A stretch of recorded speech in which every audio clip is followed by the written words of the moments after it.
Hello students, मैं विशाल गुप्ता आपका teacher. आज मैं आपको क्लास 12 सब्जेक्ट अकाउंटेंसी के chapter issue of debenture from the book of T S Grewal के प्रैक्टिकल प्रॉब्लम करवाने जा रहा हूं।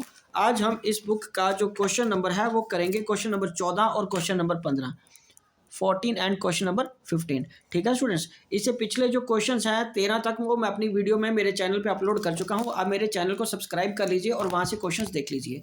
तो ये रही वो बुक, क्लास 12 की टी एस ग्रेवाल की बुक है, अकाउंट फॉर कंपनीज वॉल्यूम 2। ठीक है जी, और उसका एडिशन 2021। ठीक है, उसका मैं 14th और 15th क्वेश्चन, ये देखिए 14th question. Amrit limited was promoted by Amrit and Bhaskar with an authorised capital. ठीक है, ये वाला क्वेश्चन है। उसके बाद अगला 15th क्वेश्चन है, बी लिमिटेड इशूड 9% डिबेंचर्स। ठीक है, तो मैं ये वाले क्वेश्चन आपको करके दूंगा अभी। तो चलिए पहले हम 14th क्वेश्चन स्टार्ट करते हैं। ओके जी, तो 14th क्वेश्चन में अगर मैं स्टेटमेंट पढ़ूं तो उसमें क्या लिखा हुआ है कि Amrit limited was promoted by Amrit and Bhaskar with an authorised capital of ₹10 lakh divided into 1 lakh shares of ₹10 each. The company decided to issue 1006% debentures of 100 each to Bhaskar Amrit and Bhaskar each for their service for incorporation. तो सबसे पहले हम क्या करेंगे, इसमें तो simple journal entries ही पास करने को बोला ना, एक ही जर्नल एंट्री रादर पास करने को बोला। तो वो जर्नल एंट्री क्या आ जाएगी, शेयर कैपिटल की तो एंट्री करनी नहीं है, तो हमने उसकी इनकॉर्पोरेशन कॉस्ट के लिए सिर्फ एक ही एंट्री उसने मांगी है, तो वो एंट्री हम कर देते हैं। ठीक है जी, तो ये रही एंट्री। पहले फॉर्मेट बनाना ज़रूरी है, जैसे कि मैं आपको बताता रहता हूँ। यहाँ डेट या सीरियल नंबर कुछ भी डाल दीजिए, क्योंकि एक ही तो डालनी है। तो ये आ जाएगा जर्नल। ठीक है जी, जर्नल पर्टिकुलर्स आ जाएगा ये। ठीक है जी, और ये आ जाएगा लेजर फोलियो, ये डेबिट रुपीज़, ये क्या है क्रेडिट रुपीज़। ओके जी, तो अब इसमें क्या आएगा, ठीक है जी, अमृत लिमिटेड की बुक्स में ही है ना ये, तो उसमें सबसे पहले क्या आएगा, डेबिट कर देंगे हम इनकॉर्पोरेशन एक्सपेंसेस को।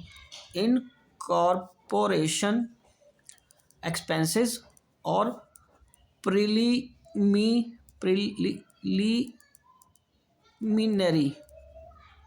एक्सपेंसेस। ठीक है, अकाउंट, ये भी अकाउंट है, इन दोनों में से एक किसी का भी नाम लिख सकते हैं, इनकॉर्पोरेशन एक्सपेंसेस या प्रीलिमिनरी एक्सपेंसेस अकाउंट डेबिट कर दो। और 2 किसको आ जाएगा हमारे पास यहाँ पे, डिबेंचर्स इशू कर देंगे। तो डिबेंचर्स कितने इशू करने हैं दोनों को, ये कौन से डिबेंचर इशू करने हैं हमें, 6% डिबेंचर्स इशू कर देने हैं दोनों को। तो कितने करने हैं, 1000 ईच। तो 2000 हो गए debenture total, 2000 debenture eight the rate of, multiply कितने से करना है इसको, 100 रुपये के हिसाब से। तो वैल्यू कितनी बन गई, 2 लाख रुपया। तो 2 लाख रुपये के यहाँ डिबेंचर्स आ जाएंगे, और वो फर्म मतलब कंपनी के लिए वो क्या हो जाएगा, इनकॉर्पोरेशन कॉस्ट या प्रीलिमिनरी एक्सपेंसेस बन जाएगा। ठीक है, तो यहाँ पे जो नरेशन लिखेंगे, being debentures issued to promoters, promoters ही है ना दोनों, प्रोमोटर्स। ठीक है, 1000 each at the rate of ₹100। तो 2 लाख बन गया। ठीक है, तो ये खर्चा किस में जाएगा, इनकॉर्पोरेशन एक्सपेंसेस में या प्रीलिमिनरी खर्चों में, राइट हो। चलिए ठीक है, ये तो हो गया 14th क्वेश्चन। अब हम बात करेंगे आगे 15th क्वेश्चन की। 15th क्वेश्चन में वो क्या कह रहा है कि बी लिमिटेड, ये 14th क्वेश्चन यहाँ पे खत्म हो गया। ठीक है, अब मैं आपको 15th क्वेश्चन यहाँ से करवा रहा हूँ। 15th क्वेश्चन में वो क्या कह रहा है कि B limited issued 9% debentures of 100 each at a premium of 20% to the vendors of purchase of plant costing ₹6 lakh. Pass the necessary journal entries made to the vendors. तो सीधा उसने पास नेसेसरी जर्नल एंट्री कहा ना, तो हमें सिर्फ एक ही entry करनी है। ओके, तो यहाँ एक ही एंट्री मांगी है, तो इसमें एक एंट्री कैसे आएगी मैं आपको बता देता हूँ। इसमें सबसे इंपॉर्टेंट ये देखना होता है कि किसकी बुक्स में एंट्री करने को बोला है। उससे पहले हम बनाएंगे फॉर्मेट। तो ये देखिए, इसका फॉर्मेट मैं बना रहा हूँ, यहाँ लिख लो। ये बना खरीदा है बी लिमिटेड ने, तो एंट्रीज भी तो हमें बी लिमिटेड की बुक्स में ही करनी है ना।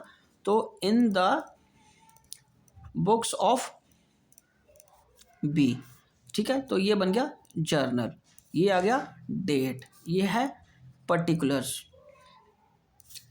ये है लेजर, ये है डेबिट, ये है क्रेडिट रुपीज़। ठीक है जी, ओके, तो उसमें क्या है 15th क्वेश्चन में हमारे पास ये क्या आ रहा है, परचेज ऑफ प्लांट। प्लांट आपने खरीद लिया, तो प्लांट अकाउंट डेबिटेड, कितने का खरीदा आपने, 6 लाख का।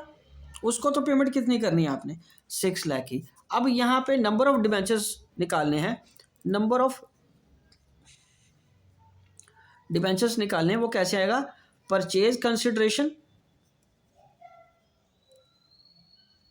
Divided by issue price plus premium amount. तो परचेज कंसिडरेशन कितनी है, 6 लाख की, और इशू प्राइस कितना बेटे, 100 रुपये का प्लस 20 रुपये, तो ये आ गया 6 लाख डिवाइडेड बाय 120, तो ये आ गया। तो 12 को 5 से काट देंगे तो 5000। तो नंबर ऑफ डिबेंचर कितने आ गए, 5000। तो अब यहाँ पे आएगा 2 डिबेंचर इशू करने हैं आपको, 9% डिबेंचर्स, 9% डिबेंचर्स इशू करने हैं आपको, ठीक है जी। 5000 डिबेंचर इशू करने हैं, और बाकी पैसा किस में जाएगा, टू सिक्योरिटीज़ प्रीमियम रिजर्व में। तो यहाँ पे 5000 इंटू 100 करके कितना आ जाएगा, 5 लाख के तो डिबेंचर इशू होंगे, और 5000 इंटू 20, 20 5 100, 1 लाख रुपया, ये क्या आ गया आपका, प्रीमियम आ गया, ठीक है। तो यहाँ एंट्री करेंगे, being 9% debenture issued at premium, ठीक है, to vendor for purchase of plant, ठीक है स्टूडेंट्स। ये एंट्री हमें यहाँ करनी है। तो प्लांट अकाउंट 6 लाख का आ गया, ठीक है। वेंडर की जगह हमने एक, क्योंकि उसने हमें एक ही एंट्री मांगी थी, ठीक है, तो फिर कंबाइंड एंट्री यही बनेगी। 9% डिबेंचर इशू कर दिया और सिक्योरिटी प्रीमियम रिजर्व अकाउंट खोल दिया हमने, ठीक है। और परचेज कंसिडरेशन के upon issue price plus premium का अमाउंट डाल के 120 से डिवाइड करके 5000 नंबर ऑफ डिबेंचर्स आ गया, नंबर ऑफ डिबेंचर्स, ठीक है जी। तो ये आ गया 6 लाख, 5 लाख और 1 लाख, राइट स्टूडेंट्स। चलिए ठीक है, तो इसी के साथ ये दोनों क्वेश्चन कंप्लीट होते हैं। आई होप कि आपको अच्छी तरह समझ आ गए होंगे। आप मेरे वीडियोस को देखते रहिए और मेरे चैनल को सब्सक्राइब करना ना भूलें। अगले क्वेश्चंस के लिए मिलते हैं अगली वीडियो में। ओके जी, डन।